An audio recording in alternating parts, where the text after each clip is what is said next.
Hey there, everybody. Thanks for joining me for another one-man review. Today I'll be looking at a book I was very excited to get. This is the new Fantagraphics release from Manuele Fior called Hypericum. I'm a huge fan of Manuele Fior's work. I've gotten all the stuff from Manuel that I could from Fantagraphics. Really excited to get this, and just as good or better than any of Manuel's other work. This is a kind of two-part story that is told at two different times. And one section of the book that cycles against the other, we're getting an illustrated version of Howard Carter's journals about uncovering King Tut's tomb in Egypt in the Valley of the Kings. So you get these like really wonderful impressionist, they're almost like watercolor with a little bit of gouache on top of them. It looks like there's some opacity in spots. So there's these really lovely like atmospheric renditions of place, and then you meet the characters. And we're in November of 1922 when Howard Carter excavated the Valley of the Kings and find King Tut's tomb. So that's one chunk of the story. The other chunk is you have this character here, Teresa Guerrero. She's a scientific assistant who has applied to, and she's Italian, but she's applied to and got a job for a King Tut exhibit that's being put on in Berlin. And I'm assuming the very late 1990s, just based on kind of what's going on in the story and what I know about Berlin from having lived there for 2 months. There's an obvious solid date on when the tomb was discovered, but there's no real solid like October 1999 or something like that. I do know because she's flying into Berlin Tegel Airport, it can't be past 2011. It has to be earlier than 2011 because when I was in Berlin in 2011, Berlin Tegel Airport was closed. It's like permanently closed, and this area here, the tarmac area, everything behind this main building here, has all like overgrown and been turned into a park, a really nice park that I got to walk around with a friend, and people were skating around the tarmac and stuff. Really, real cool place to visit in Berlin. So this definitely is happening sometime post the wall coming down, but pre 2000. While in Berlin, Teresa meets this kind of wanderer character named Ruben and has a romantic affair with him. He's an artist character that she meets and has an exciting relationship with. She's very straightforward person and he's very like wandery type of person. So they're good compliments to each other, and that adds a interesting personal drama to the story. But she's the one that's reading this journal while she's working on being part of this exhibit. Teresa eventually goes to this gigantic building that a bunch of like punk kids are squatting in. That's where Ruben's at, and she's gonna stay there in this like squatter co-op. I'm pretty sure I've been in this exact building. When I was in Berlin, there was a big co-op with a bunch of graffiti on the side like this, bunch of cars. And yeah, it was still, I think, a co-op. It's like this little zone where the cities just kind of decided to let the anarchists have it, was my understanding of it when we were there. And when we went around, I forget which side of it, from looking at these drawings, they're kind of crop funny. But there was an art show going on that I went and saw, or I at least saw something like this where there's like a squatter co-op. That's was still part of Berlin when I was there in 2011, and that was my general impression of Berlin. Is it still has some of that like punk goth 1980s early 90s like ethic there seemed to be part of the city, and so images like this really saturate me in the environment and bring me back to being in Berlin. In their relationship, there's a lot of really, really nice, what me and Sean always call well observed, but these moments that are like very eroticized because they're obviously in a sexual relationship, but they're not presented like as pornography. Like this sequence here where she's like pulling her little nightie back on, just that pose is such a perfect, well observed. This is like super, this whole sequence is super sexy to me. because of how natural it is and non-pornographic it is, how casual and relaxed and comfortable it is throughout this whole sequence, talking to this guy that she's, having a summer affair with or whatever, and even her getting out of the bed there just kind of calmly and softly, I think is all really, really well drawn, handling how sex actually happens in a relationship and not the pornographic type of sex that I'm usually seeing in comics. The most fascinating thing about this book, besides just how well illustrated it is and well written it is there's two moments in the book that are described. One is the first time where they finally crack the tomb open, the second door open to the room that all the treasures are in, and they first get a flashlight in there, and Carter gets to peek in, and yeah, it's just like Fior does such a stellar job of representing how magical and astonishing that moment would be. It just really like impressed upon me how crazy that, I couldn't even imagine what that moment's like. And it does deal with the ethics of, tomb raiding basically as well in the book a little bit later on. They go to a club here, a big like EDM dance club. I'm pretty sure, again, just from having been there myself and the cues and from what I heard about it with like the more like BDSM, strange. This is another thing I very much associate with Berlin, the BDSM leather whips, chains.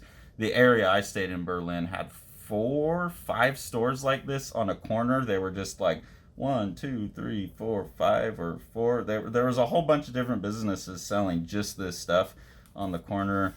And there was also like a gay bar around the corner called like the Bulldog, I think. And they very much had like the leather chaps gay scene going on still when I was there. So I associate that heavily with Berlin. And the Berghain is like one of the most famous EDM clubs in Europe.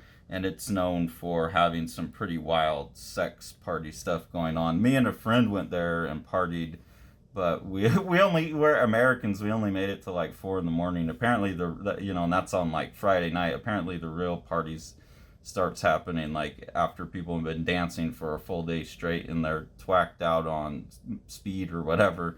But this looks kind of like it's hard to tell because again it's cropped and there's not much details. But just the vibe of the dance party and like the back sex rooms and stuff matched my impression of the Berghain. If you want to see the Berghain, you can see in that movie X, the Vin Diesel movie XX, whatever it was called, where Rammstein's playing and they're blowing fire all over the place. That's at the Berghain, and I think that's what this is. But again, just really accurate vibes of like being there.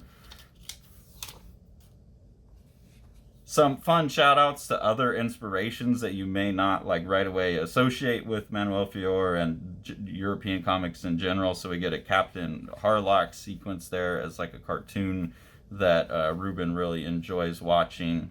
And then probably the most fascinating part of the book, something that I've been spending a lot of time thinking about since I read it and probably will continue to spend time trying to conceptualize, is a description of how the Egyptians viewed time.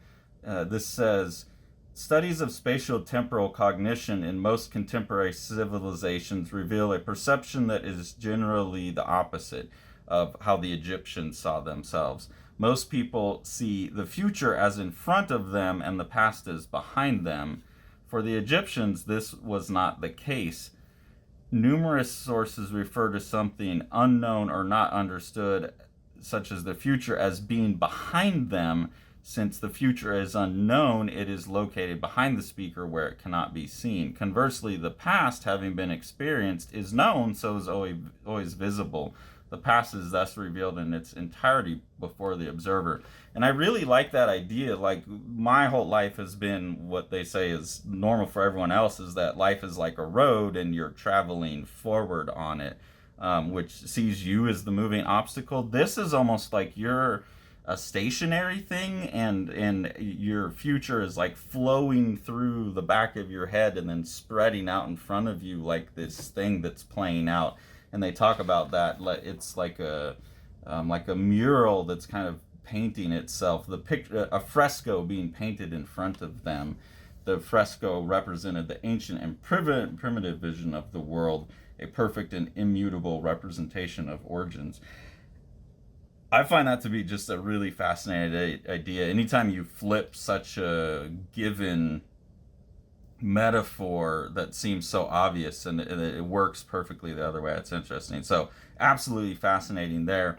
And then that, like, really, I think, is used in the right way to, I don't know, justify, but complicate the picture of the moral and the ethics. So here you have this show opening. You get to see Teresa at the opening of the show while she's also reading Carter's book. And in Carter's book, he's saying we have to ask ourselves on many occasions what right we have to break down the wall, to fix our eyes on these objects which had been so deliberately hidden from view. And the only answer we can give ourselves is the right to knowledge. And I think that's also a really interesting debate, you know, the ethics of like going in there, especially in the colonial sense where this is someone coming from England and someone else's culture and like raiding their cultural capital.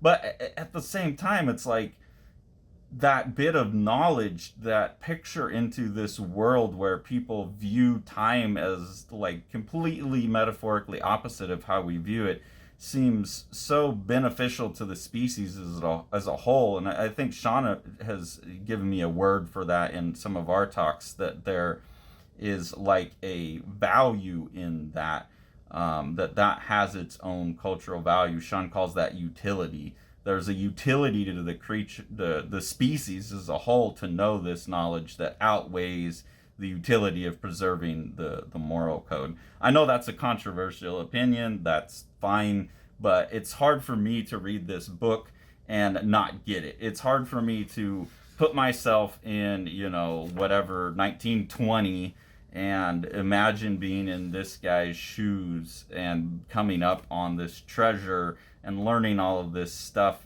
even though there was so much bad behind it, maybe from a systemic governmental standpoint. From the standpoint of a researcher and a knowledge seeker, of course he's gonna bust in there and take that stuff out and learn if he has the chance, you know. Especially in 1920 when like ideas hadn't developed. You know, I've been reading like a lot of Lovecraft recently, and people talk about the racism in Lovecraft, but I'm reading it and it's like, yeah, it's racist, but also like he's describing an Asian person who he's never seen an Asian person before. Like the first time in his life he's seen people from an ethnicity other than his. And I have to be a little bit forgiving of like, of course that was a startling experience for someone. It's hard for us to occupy that mindset now, and the obvious like faults of a mindset like that, where you're exaggerating differences that don't really matter, is problematic. But also, like, I think we owe empathy to the people of the past to, like, you know, not build a straw man of their kind of way that they function in the world. And I think this book does a really good job dealing with the complications of something like this, where it is a museum show being put together in Egypt, or about Egypt, being put together in Germany. An Italian woman's working on it. You know, this isn't in Egypt. Egypt's not monetarily benefiting from it. The Egyptian culture is not benefiting from it. It is an international thing. But I don't know. I'm very much not a tribalist. So to me, I have to look at the human tribe. And so this is information we all, you know, it's fascinating. I don't know if we deserved it, but our world is richer for it. So all of those thematics also come together in the end of the book. Sorry for spoilers here, but I think I think I can talk about the book in thematic ways without giving plot detail spoilers.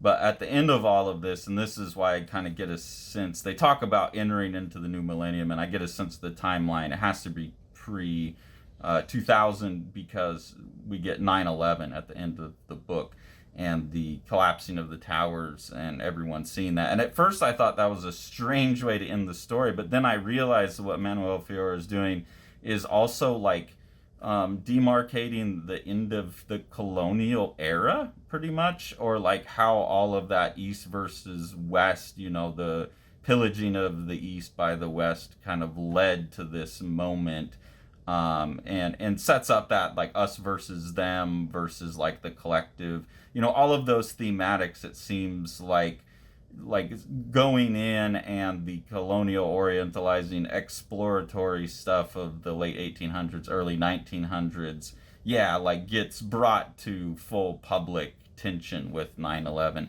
So even though it was a little bit of a like swerve for me at the end, I think it did fit thematically and make a pretty powerful point of like that's the end of that. Now we're dealing with the consequences of that in the world. And again, doing it in a way where I don't think I really got a sense of which way the author really leans on these topics. It's just exploring it, putting it out there, which to me is always the healthiest way to explore, especially touchy, controversial topics within art. Is to like I'm just gonna roll the theme around from every side I can see it from, and let everyone else make up their mind. So that's where, you know, I think this book really excels.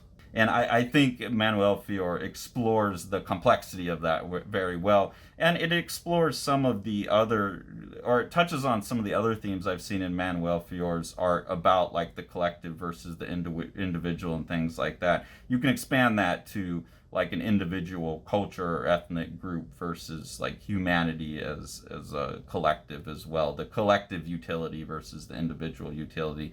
So I think I see a general kind of ethical concern developing in Fior's work, as well a theme that he's orbiting around, and that makes me even more excited to read more of Manuel Fior's artwork books, because the artwork's stunning, the writing's stunning. They're always really solid packages, and yeah, modern master. So if you have not got any stuff by Manuel Fior, go get it, and definitely Hypericum is a great place to start. The Exile by Eric Creek is a gorgeously illustrated Viking saga of revenge. Eric Creek calls it his Viking Western. It's about a guy who's been away on the warpath and is returning home to some family troubles that have to be resolved. And this is told in just this amazing, like, kind of three-color art style that looks like old woodblock cuts or something. It's absolutely gorgeous book that you've got to pick up.